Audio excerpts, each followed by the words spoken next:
গরম ভাত, বিউলির ডাল, তার সাথে যদি ঝিঙে আলুর পোস্ত থাকে তবে আর কি লাগে। নমস্কার বন্ধুরা, আপনারা দেখছেন সুব্রত অর্চনা রান্নাঘর। আমার আজকের রেসিপি ঝিঙে আলুর পোস্ত। আসুন দেখে নেওয়া যাক আমি কি করে এই ঝিঙে আলুর পোস্ত বানিয়ে নিচ্ছি। এটা নতুন কোনো রেসিপি নয়, প্রায় সব বাড়িতেই হয়ে থাকে। তবে আমি কি করে বানিয়ে নিচ্ছি সেটাই আমি আপনাদের সাথে শেয়ার করছি।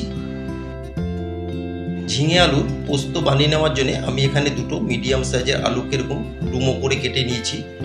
এরকম ঝিঙে আলুর পোস্তর আলুটা কিন্তু এরকম ছোট করে কেটে নিতে হবে। আর এখানে আমি 200 গ্রাম ঝিঙেকে এরকম টুকরো করে কেটে নিয়েছি। আর লাগছে দুটো কাঁচা লঙ্কা। ঝালটা অবশ্যই আপনারা আপনাদের স্বাদ মতন বাড়িয়ে বা কমিয়ে নেবেন।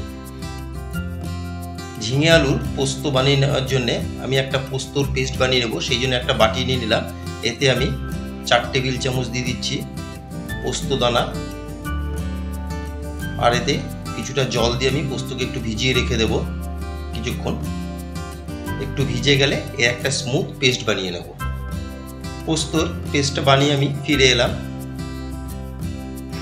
গ্যাসের ফ্লেম অন করে ওভেনে একটা ফ্রাই প্যান বসিয়ে দিলাম।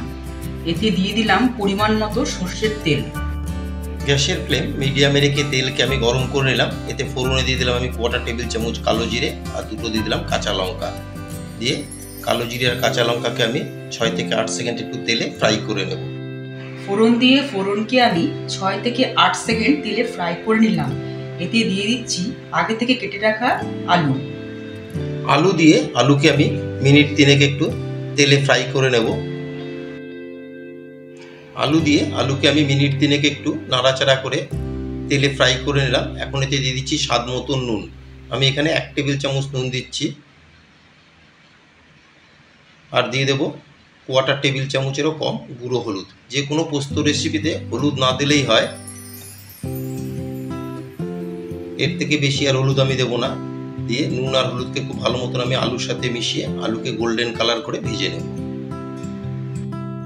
আলু দিয়ে আলুকে আমি গোল্ডেন কালার করে ভেজে নিলাম। দেখুন আপনারা হয়তো দেখে বুঝতেই পারছেন। এখন আমি এতে দিয়ে দিচ্ছি কেটে রাখা ঝিঙে।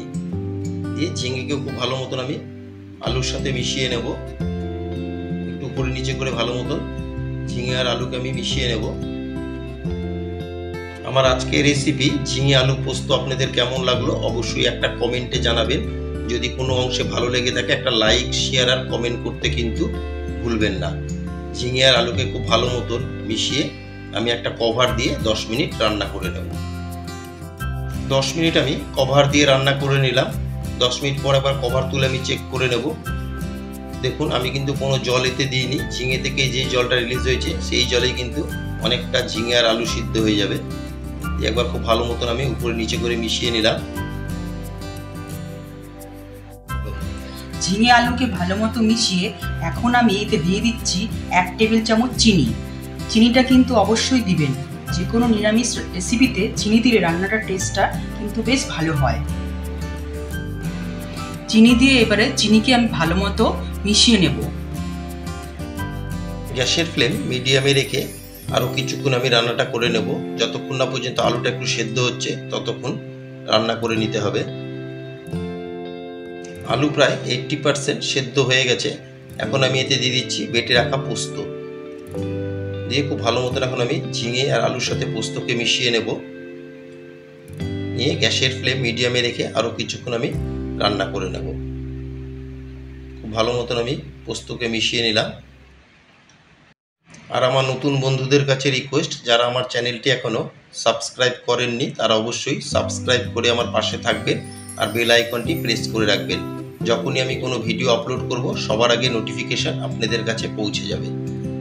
পোস্ত দিয়ে গ্যাসের ফ্লেম মিডিয়ামে রেখে আমি কিছুক্ষণ রান্না করে নিলাম। এখন আমি যেই বাটিতে পোস্ত বেটে রেখেছিলাম সেই বাটি ধুয়ে দিয়ে দিচ্ছি কিছুটা জল। দিয়ে জলকেও আমি খুব ভালো মতন আলু আর ঝিঙের সাথে এখন মিশিয়ে নেব। নিয়ে একটা কভার দিয়ে আমি এখন গ্যাসের ফ্লেম মিডিয়ামে রেখে আরও 5 মিনিট রান্না করে নেব। কভার দিয়ে গ্যাসের ফ্লেম মিডিয়ামে রেখে আমি 5 মিনিট রান্না করে নিলাম। 5 মিনিট পর একবার কভার তুলে আমি চেক করে নেব। খুব ভালো মতন আমি উপরে নিচে করে একবার মিশিয়ে নেব। আমার ঝিঙে আলু খুব সুন্দর সুসেদ্ধ হয়েছে। আলুটা আমি একবার চেক করে নিয়েছি, আবার একবার দেখে নিচ্ছি। দেখুন আলুটা খুব সুন্দর সেদ্ধ হয়েছে। আমার আজকের রেসিপি ঝিঙে আলুর পোস্ত পরিবেশন করার জন্য একদম রেডি। গ্যাসের ফ্লেম অফ করে এখন আমি গরম গরম পরিবেশন করব। গরম ভাত, তার সাথে বিউলির ডাল, আর যদি ঝিঙে আলুর এরকম পোস্ত থাকে তাহলে আর কি লাগে। এই দুটো পদেই কিন্তু এক থালা ভাত শেষ হয়ে যায়। ঠিক এরকমই ঘরোয়া রান্না পেতে হলে আমার চ্যানেলটি সাবস্ক্রাইব করে আমার পাশে থাকবেন আর বেল বোতামটি প্রেস করে রাখবেন। যখনই আমি এরকম কোনো ভিডিও আপলোড করব সবার আগে নোটিফিকেশন আপনাদের কাছে পৌঁছে যাবে। সবাই সুস্থ থাকবেন, ভালো থাকবেন। আবার দেখা হবে নেক্সট এপিসোডে।